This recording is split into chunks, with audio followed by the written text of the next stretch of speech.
Well, hi everyone, and welcome to another fun-filled edition of Adam's Music Box, where today we wish a very, very happy birthday to one of the few very, very nice guys of music and of rock and roll. And this is, of course, bass player and backup vocalist extraordinaire Michael Anthony.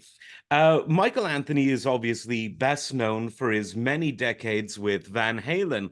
And as such, he was someone who, in the words of Sammy Hagar, was always flying the Van Halen flag.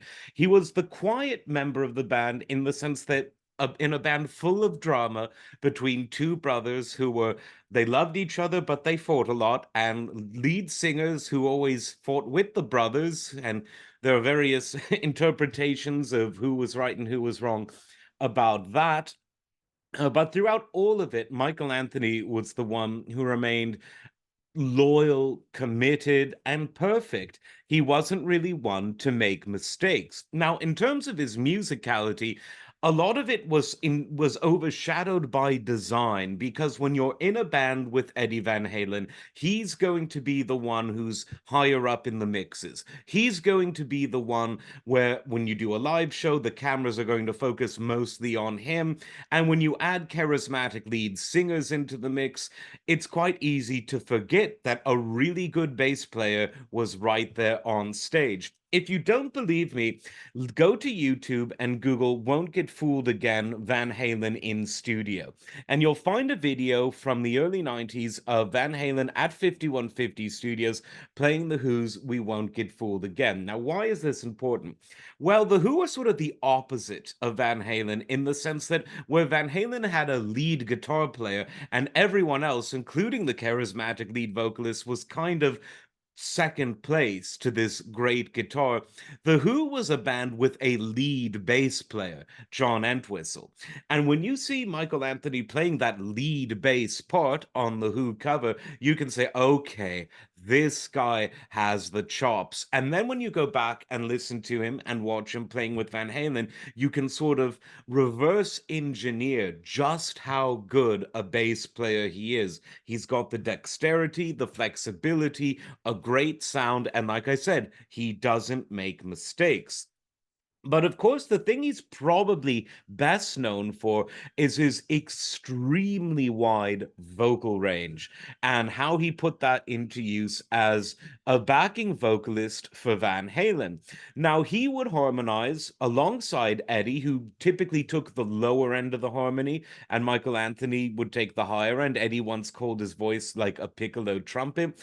And when you would have these two harmonizing behind a lead singer doing a melody line, or when you had Eddie, Michael, and the lead singer harmonizing together, it created such a unique vocal sound. I mean, if it wasn't unique enough to have a guy called Eddie Van Halen playing and writing the music in your band, that vocal harmony added such an extra layer that if you were to, for example, and I don't know why you do this other than for sort of, experimental purposes, if you were to go back to the multi-tracks and remix all the Van Halen stuff without the backing vocals of Michael Anthony, it would not sound the same at all.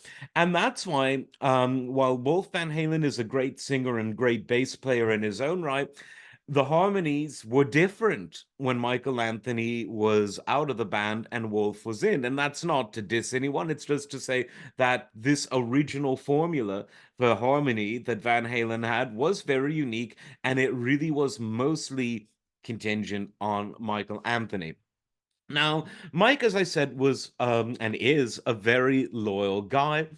When he remained friends with Sammy Hagar, when Sammy and the brothers Van Halen had their first fight, that got Michael Anthony in trouble. That's why Ed didn't want him on the ill-fated 2004 reunion tour, but Sammy insisted that he would only do it if Michael Anthony did. And the two of them, Sammy and Mikey, have been the best of friends since the Van Halen days. And since the early 2000s, they've done so many joined projects together, whether in Chickenfoot or The Circle or so many one-off shows that they've done together for decades now. And of course, this summer, just in a few weeks, I think they're kicking off a North American tour. Paying tribute to Eddie Van Halen, essentially. I mean, it's the closest thing to a tribute act that Van Halen fans are going to get. And they really did it their way and they did it together. But unlike Sammy, who in his book from maybe 10 years back said some less than flattering things about Eddie, Michael's generally always been a master diplomat. In fact, one look at the news these days and you'll see that Mikey is actually a lot more diplomatic than some actual diplomats. So happy birthday to Michael Anthony. Go out and get yourself some of his hot sauce, Matt Anthony's, I do believe it's called, and raise a glass of hot sauce or a Sammy Hagar margarita or whatever you like to one of the nicest guys in the world and such a great bass player, such a great backing vocalist, and hopefully some of you out there are going to see him live this year.